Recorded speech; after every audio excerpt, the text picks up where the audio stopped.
Welcome to the Deep Dive. We're the place you come to get past the headlines, really cut through all that noise. Yeah, we skip the punditry, dive straight into the sources, the facts. And our goal is always to pull out the key nuggets, the insights you actually need. Exactly. Today, we're looking at these sort of unseen battles. They're happening right now, kind of behind the scenes. But they directly affect you. Yeah. We're talking your rights, your tax dollars, even your safety. Right. These aren't just abstract political games. They're high-stakes moves with real consequences. And our mission today is to give you that clear shortcut, help you understand what's really going on. We've pulled together quite a stack of sources for this one. We have deep dive articles, some exclusive interviews we got access to, recent court filings, new research. And we're going to unpack how all these different forces, states, pushing back, legal challenges, controversies in the justice system, how they're all shaping presidential power, federal actions right now. The goal is to really shed light on these dynamics.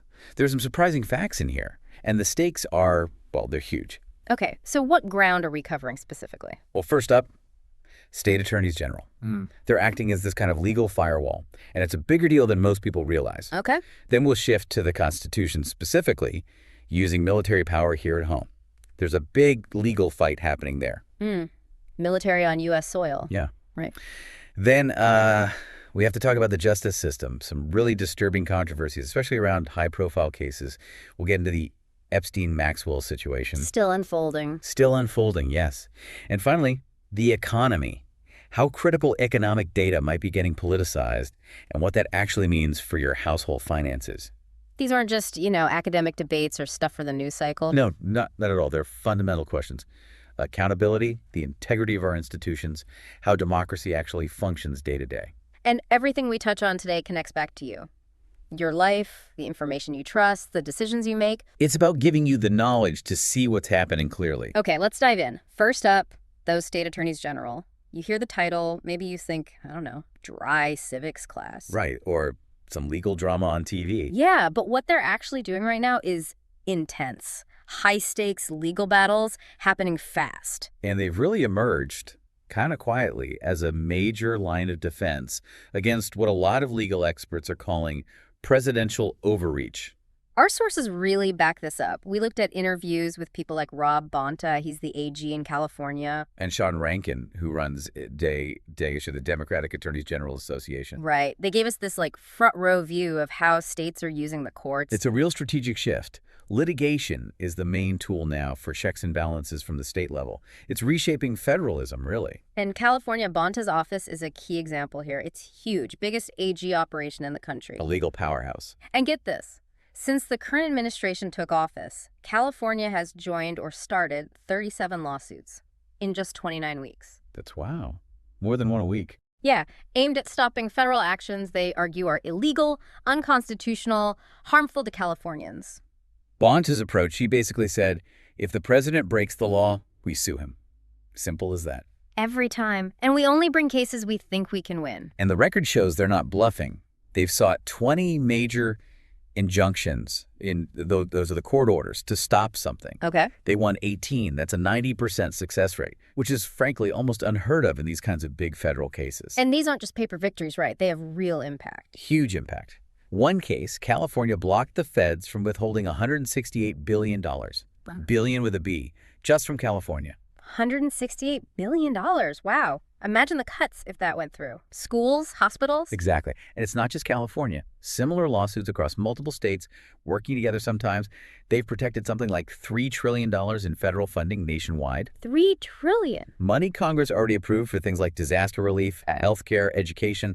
These lawsuits made sure it actually got where it was supposed to go. So the executive branch couldn't just hold it back for political reasons. Precisely.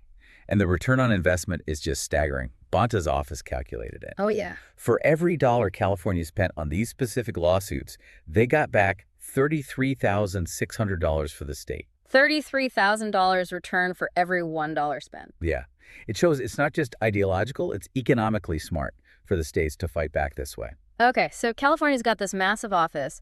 But what about smaller states? They can't all have hundreds of lawyers. That's a great point, and that's where DAGA comes in the Democratic Attorneys General Association. Right, Sean Rankin's group. He described it not just as, an election thing, but a 247 support network. Okay, so what does that mean in practice? Well, the size difference is huge.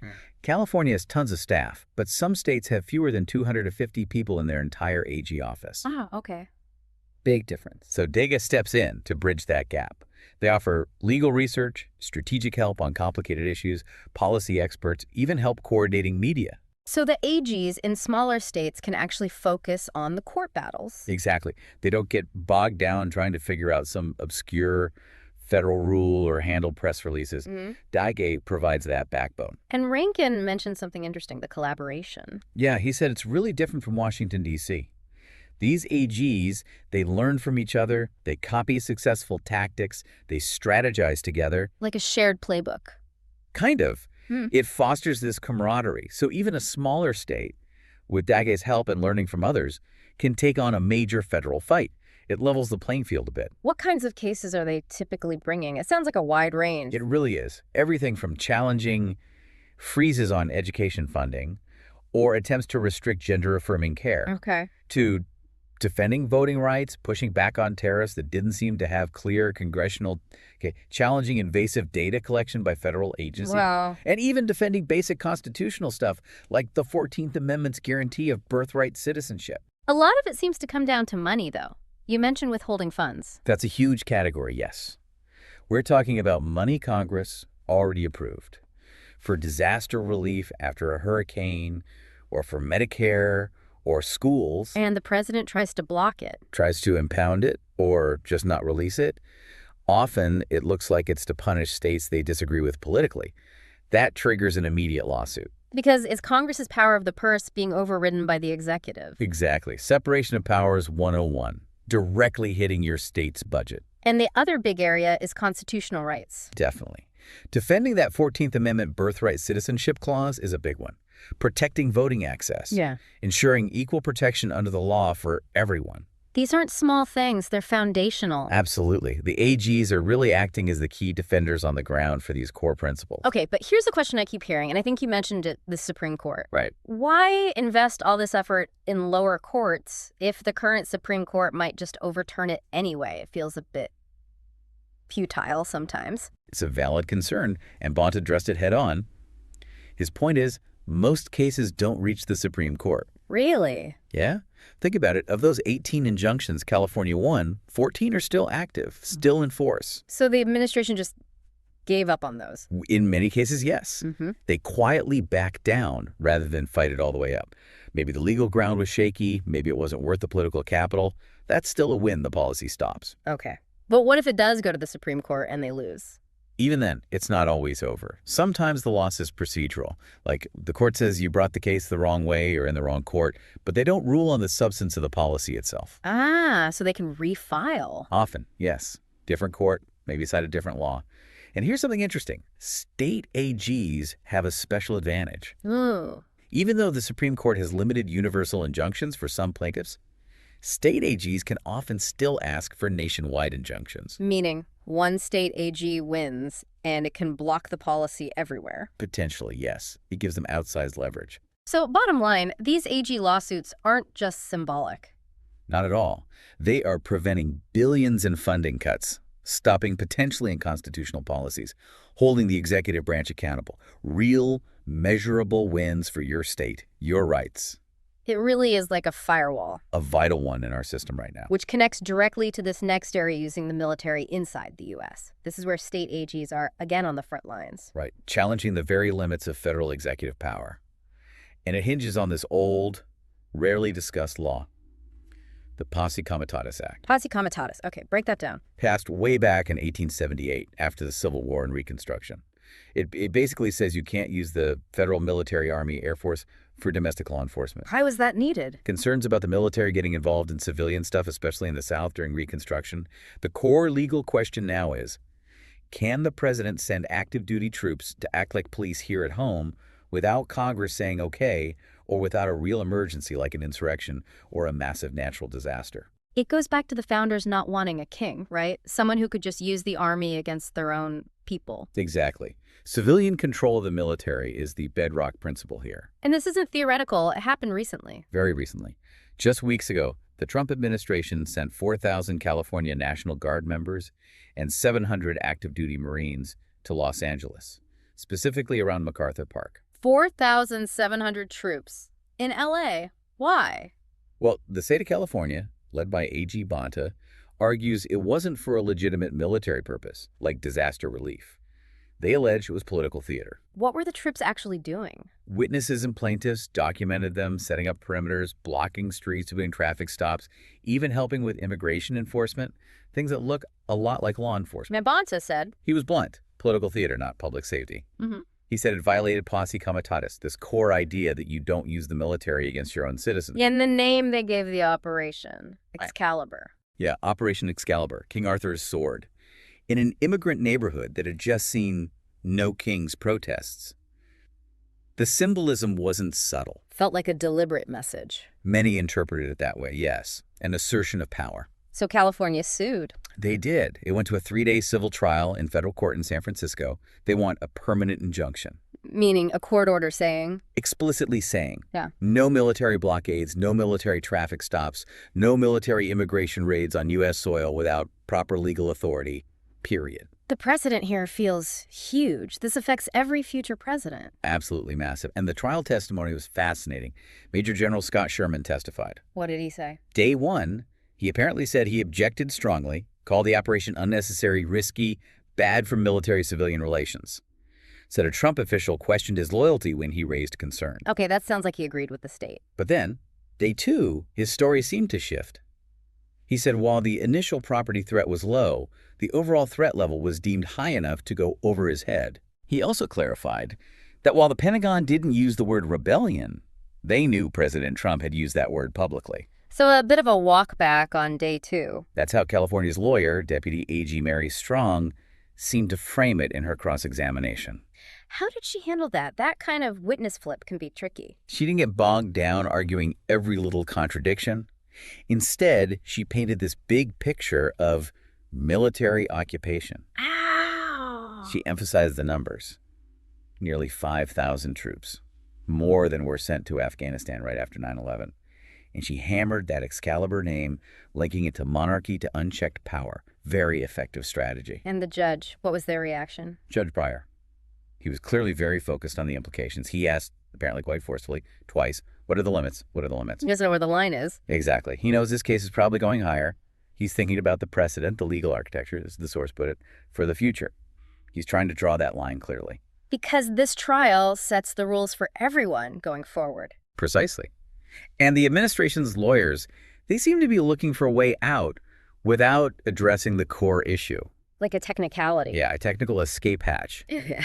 Arguing maybe California doesn't have the right to sue in this specific way, or that it's a political question the courts shouldn't touch. So they could win without the court ever saying if the deployment itself was legal or not. That seems to be the strategy. Avoid a ruling on the merits of the posse comitatus question if possible. But the stakes are so high. This is about whether the military can be used against you on American streets. It's a fundamental stress test for the Constitution. Limits on power, checks and balances. It will define a key aspect of American governance. Okay, let's pivot now. From these external challenges by states, let's look inside the federal justice system, specifically the controversies around high-profile figures. And this inevitably leads us back to the Epstein and Ghislaine Maxwell saga. It just keeps developing in stranger and more concerning ways. It started recently with news of a secret meeting. Well, secret might be strong. Not totally unknown, but definitely handled with a level of secrecy that raised eyebrows. What happened? We still don't know exactly who leaked it. Why were FBI agents on the Epstein case suddenly fired or moved right after? What was actually discussed? Big unanswered questions. And the timing was interesting. Very. Right after this meeting news broke, a new lawsuit was filed demanding those Epstein files, the ones everyone's been trying to get released for years. The files that might show the extent of the network? Potentially. Who was involved, who was protected. But instead of movement, there's just been silence from the DOJ. And then came the news about Ghislaine Maxwell's prison transfer? Utterly shocking. Convicted as Epstein's right hand in sex trafficking. Sentenced. Then suddenly moved from a low-security prison in Florida to a minimum security federal prison camp in Bryan, Texas, known informally as Club Fed. Minimum security for a convicted sex trafficker on that scale. It gets worse. Minimum security at Bryan means picnic benches. Basically, no guards on the perimeter. And it's right next door to Texas A&M University. Wait, a major university? Right next door. Literally adjacent. A woman convicted of grooming young girls, placed in an environment designed for community contact, steps away from thousands of college students, mostly young women. That seems incredibly wrong. How did that happen? He shouldn't have. Bryan normally doesn't take sex offenders. Our sources say Maxwell needed a special exemption, a waiver signed off high up in the Trump-era DOJ. So it was a deliberate decision at a high level. Apparently so. And then the final sort of gut punch. Her classification was reportedly upgraded to LUT, OT meaning? outside contact. It makes her eligible for work release. Work release, so she could leave the prison camp to work in the local community? Potentially, yes, among the very population she was convicted of targeting. It's hard to process. Bryan has these programs, right? Restorative justice things. It does. Training service dogs, tutoring college students, community events, things meant for low-risk, non-violent offenders. Good programs, generally. But putting Maxwell there? It completely undermines the purpose. Like the source said, it's like putting a fox in a petting zoo. Raises huge safety and ethical questions. And there was another strange appointment around the same time. Just 2 weeks before Maxwell's transfer, yes. Former President Trump appointed Lawrence Taylor, the ex-NFL star. Who pleaded guilty to sexual misconduct with a minor. With his 16-year-old, yes. Appointed him to oversee youth fitness programs. A man convicted of exploiting a teenager put in charge of programs for teenagers. The pattern is disturbing. It suggests a disregard for protecting young people. Meanwhile, what about the actual victims, people like Annie Farmer? Their frustration is immense. They've been trying for years just to get a meeting with the DOJ to get answers. Automated email replies, polite brush-offs, radio silence. Well, the system seems to be bending over backwards for the convicted trafficker. It's a stark contrast. The DOJ's mission is to protect victims. But here, victims are ignored, perpetrators get special treatment. It damages trust in the whole system. When you put it all together, the meeting, the fired agents, Maxwell's transfer, Taylor's appointment, ignoring victims. A pattern emerges. Sources are calling it an unholy bargain. Protect the files, protect the players, downplay the crimes, elevate the criminals. Does it seem like incompetence or something more deliberate? The sources argue it looks like active normalization with political cover. They point to Trump's public record of defending people accused or convicted of sex crimes, a loyalty to perpetrators over victims. What are the theories about why Maxwell is getting this treatment? They're all over the map. Reward for cooperation. Maybe she has dirt. A slow-motion rehab campaign, setting the stage for a pardon or commutation. There were even rumors her family leaked info as a warning. Yeah, rumors that they leaked something damaging about Trump as a warning shot to make sure he helps her. Who knows if that's true, but it shows the level of speculation. And the Bureau of Prisons, the BOP, they're under the DOJ. Yes, ultimately the Attorney General. And their own policies usually say no sex offenders in minimum security or on work release like this. There's supposed to be a sexual predator designation. So why didn't it apply to Maxwell? Who overrode it? Is it different rules for people with powerful friends? That's the million-dollar question. It looks like rules are being bent, possibly broken. And the Epstein network, it wasn't just about abuse, right? It was about leverage. Control, dirt, favors, blackmail. That was the currency. So who is protecting Maxwell now and why? What does she know? Chilling questions. Because if the system bends like this for her, it means it's potentially corruptible for anyone with enough influence. Corruption wearing a badge, as one source put it. Equal justice goes out the window. Is there any pushback happening? There is. A silver lining, maybe. Lawsuits are piling up. Advocacy groups, AGs, watchdogs are hitting the administration from all sides. The sources said the Trump DOJ is stretched thin. Yeah, fighting hundreds of cases, losing ground in trials, struggling to keep up. This constant grinding legal pressure might be chipping away at whatever protection exists. So it's not one big dramatic moment, but lots of smaller battles. Exactly. This isn't old news. It's an ongoing fight for accountability, showing why public vigilance is so critical for justice and safety. Okay, let's shift one more time to the economy. Because this is where policies, appointments, data integrity, it all hits your wallet directly. Yeah, we all feel this one. Forget the charts for a second. Just think about your grocery bill lately. Oof. Filling the gas tank, utility bills, that's inflation hitting home. The latest numbers. Overall inflation year over year is 2.7%. Which sounds Not terrible, maybe. But core inflation taking out food and energy is 3.1%. That shows the underlying trend is still sticky. And the Fed wants inflation at 2%. That's their target, their happy place. We're still quite a way off at 3.1%. meaning interest rates stay high. Exactly. Higher borrowing costs for your mortgage, your credit cards, car loans. It eats into your spending power. And the Trump Commerce Secretary basically said he owns it. He did. Presidents own the economy, good or bad. Which brings us to this appointment at the Bureau of Labor Statistics, the BLS. This is potentially a really big deal long term. The BLS is, or should be, fiercely independent. They give us the official job numbers, wage data, inflation reports, markets move on their data. The Fed relies on it. Super important agency. And the appointee is E.J. Antoni. Described widely as a hardcore Magier loyalist. He has an economics degree, but sources say zero background in statistical modeling or complex survey methods. Which is kind of essential for running the BLS. Absolutely essential. Hmm. But the real tell, the thing that set off alarm bells. What was it? Hours before his appointment was announced, Antoni went on Steve Bannon's podcast and attacked the BLS, claiming they were manipulating data. Wow. Criticizing the agency he was about to join. It looked like a setup. Put a loyalist in charge who's already questioning the data, maybe to justify changing how it's calculated later. The fear is cooking the books. That's the term, yeah. Not necessarily making up numbers, but maybe tweaking methodologies, changing definitions, adjusting statistical models to get results that look better politically. And the BLS already has challenges, right? Getting people to respond to surveys. Big challenges. Data collection is voluntary. Post-COVID, response rates dropped as low as 43% for some key surveys. That means they need really sophisticated, unbiased statistical models to make the data accurate. So a political appointee could mess with those models. Potentially, yes. And if that happens, if markets and businesses stop trusting the official number, May turn elsewhere. right, to private data sources, maybe less reliable ones, the official numbers become just propaganda, which is terrible for making informed decisions. Your decisions, business decisions, everyone's. Okay, besides official stats, what else is showing economic stress? You mentioned Las Vegas. Vegas is often that canary in the coal mine. It reflects discretionary spending, tourism, harder to manipulate those numbers. And the canary isn't looking good. Not at all. 6 straight months of declining tourism. June saw an 11.3% drop from last year. That's 400,000 fewer visitors in 1 month. It's a serious trend. Why? What's driving tourists away? Several things, directly linked to current policies. One big one.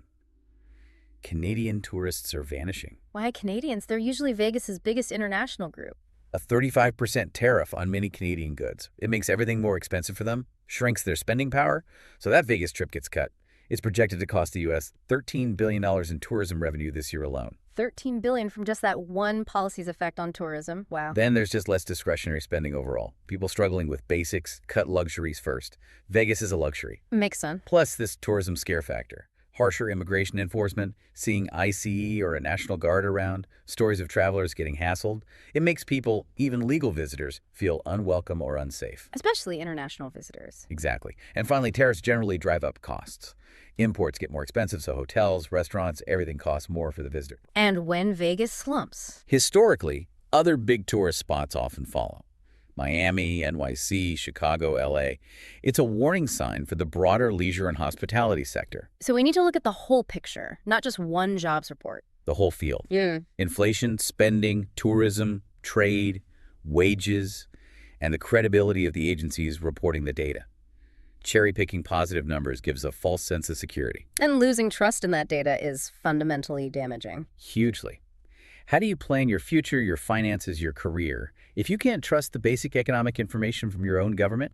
It hits your grocery bill, your job security, your ability to make sound choices. Okay, so let's try to bring all these different threads together now. We've covered a lot of ground. We have from state AGs pushing back legally, Constitutional fights over military power at home. deep worries about integrity in the justice system with Epstein and Maxwell. And now the politicization of economic data and its impact. It all paints a picture of this constant push and pull, a tension over executive power, over the reliability of our institutions. Different fronts in the same basic struggle, maybe? That's one way to look at it. Different ways the system is being tested, especially when executive power becomes very assertive, defining the boundaries of authority and accountability. And the key takeaway for anyone listening. That this isn't abstract. It's not just politics for politicians. These are direct challenges to your rights, your safety, how your tax money is used, and whether you can trust the information you get. It's about accountability, the integrity of the systems we rely on. Absolutely. Being well informed here isn't passive. It's not a spectator sport. It's about understanding the mechanics, the stakes, and why it matters directly to your life and the health of our democracy. So, the final thought to leave people with: if these foundations, the courts, the data agencies, if they can be bent or eroded for political interests, What does that mean for the whole system? Its resilience. And maybe more personally, what does it mean for your ability to just trust what you hear and see every day? it's a critical question, something to keep thinking about long after this deep dive ends. How do you stay informed? How do you evaluate information critically, beyond the usual headlines? What steps can you take to get that clear picture? We really hope this discussion gave you some valuable context, maybe some facts you hadn't heard. If it sparked some thoughts or gave you a new angle on these issues, Please hit that like button. Let us know what you think in the comments. We do read them. and subscribe to the deep dive. We'll keep digging into these complex, high-stakes stories that affect you. We are definitely not letting go of these issues anytime soon. Thanks for joining us.